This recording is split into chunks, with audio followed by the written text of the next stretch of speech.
नमस्कार, अजीजी 24 न्यूज में आपका स्वागत है और मैं हूं आपके साथ शिवानी। आइए हम आपको लेकर चलते हैं खबरों की ओर। भारत ने जम्मू कश्मीर के पहलगाम में हुए आतंकी हमले का बदला ले लिया है। पाक में जारी तनाव के बीच भारत ने पाकिस्तान के कब्जे वाले कश्मीर में 9 आतंकी ठिकानों को मिसाइलें दागी। पहलगाम आतंकी हमले के 15 दिन बाद भारत ने आतंकियों को मिट्टी में मिला दिया है। जानकारी के मुताबिक भारत ने पाकिस्तान और पाकिस्तान के कब्जे वाले कश्मीर आतंकी ठिकानों पर एयर स्ट्राइक की है। भारतीय सशस्त्र बलों इस ऑपरेशन को ऑपरेशन सिंदूर का नाम दिया है। 9 ठिकानों में से 4 पाकिस्तान में और 5 पाकिस्तान के कब्जे वाले कश्मीर में। सूत्रों के मुताबिक भारतीय सेना द्वारा सफलतापूर्वक निशाना बनाए गए 9 ठिकानों में से 4 पाकिस्तान में और 5 पाकिस्तान के कब्जे वाले कश्मीर में हैं। पाकिस्तान में स्थित ठिकानों में बहावलपुर, मुरीदके और सियालकोट शामिल है। आतंकी शिविरों को निशाना बनाने के लिए विशेष सटीक हथियारों का इस्तेमाल किया गया। तीनों सेनाओं ने संयुक्त रूप से ऑपरेशन को अंजाम दिया। भारतीय सेना ने भारत में आतंकी गतिविधियों को प्रायोजित करने में उनकी भूमिका के लिए जैश-ए-मोहम्मद और लश्कर के शीर्ष नेतृत्व को निशाना बनाने के इरादे से हमलों के लिए स्थान का चयन किया था। पहलगाम में आतंकी हमले के गुनहगारों को सजा दी। 22 अप्रैल को जम्मू कश्मीर के पहलगाम में बैसरन घाटी में मौजूद घास के मैदान में छुट्टियों का लुत्फ उठा रहे 26 पर्यटकों की आतंकियों ने गोली मारकर हत्या कर दी थी। इसके बाद से पाकिस्तान लगातार इधर भभकियां दे रहा था। इस बीच भारत ने आज देश भर में मॉक ड्रिल करने की योजना बनाई थी। इस बीच भारतीय सेना ने पाकिस्तान के खिलाफ स्ट्राइक को अंजाम दिया है। बालाकोट के 6 साल बाद पाकिस्तान को फिर दहलाया। 6 साल पहले भारत ने पाकिस्तान के बालाकोट में सर्जिकल स्ट्राइक की थी। 14 फरवरी 2019 का वो दिन जिसे भारत कभी नहीं भुला सकता है। हमारे सीआरपीएफ के 40 जवान पुलवामा में आतंकी हमले में शहीद हुए थे और पूरा देश गुस्से में था। हर भारतीय पाकिस्तान से इसका बदला चाहता है, हर कोई जवाब चाहता है और फिर वो जवाब आया 12 दिन के बाद, जब भारतीय वायुसेना ने पाकिस्तान की सरहद लांघकर बालाकोट में आतंकी ठिकानों को तबाह कर दिया।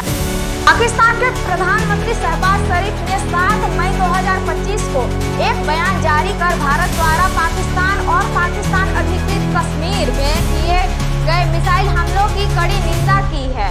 उन्होंने इसे भारत द्वारा पाकिस्तान पर थोपे गए युद्ध कृत्य के रूप में वर्णित किया और कहा कि पाकिस्तान को इस पर पुरजोर जवाब देने का पूरा अधिकार है। शरीफ ने यह भी कहा कि पूरा पाकिस्तान अपनी सेना के साथ खड़ा है और हम दुश्मन को उनके इरादों में कभी सफल नहीं होने देंगे। पाकिस्तान के सैन्य प्रवक्ता मेजर जनरल अहमद शरीफ चौधरी ने भी पुष्टि की है कि भारत ने 6 मई की रात को 3 स्थानों कोटली, मुजफ्फराबाद और अहमदपुर ईस्ट पर मिसाइल हमले किए।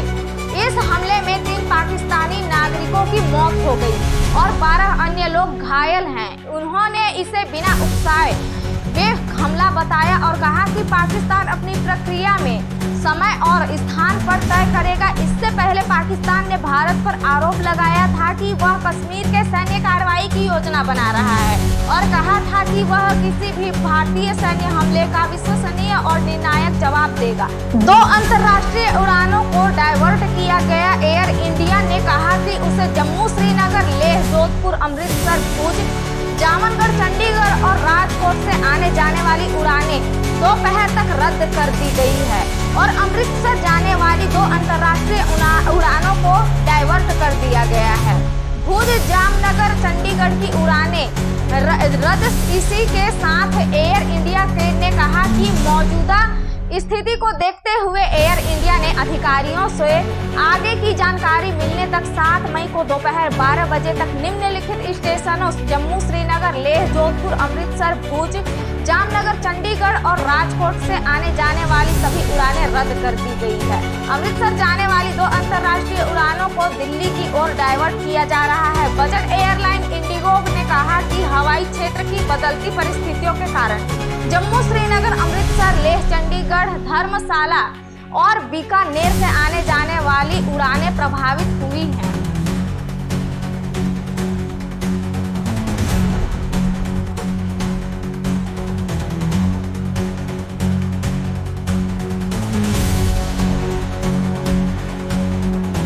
ऐसे ही नई ताजी खबरों के लिए जुड़े रहें हमारे साथ अजीजी 24 न्यूज चैनल पर। धन्यवाद।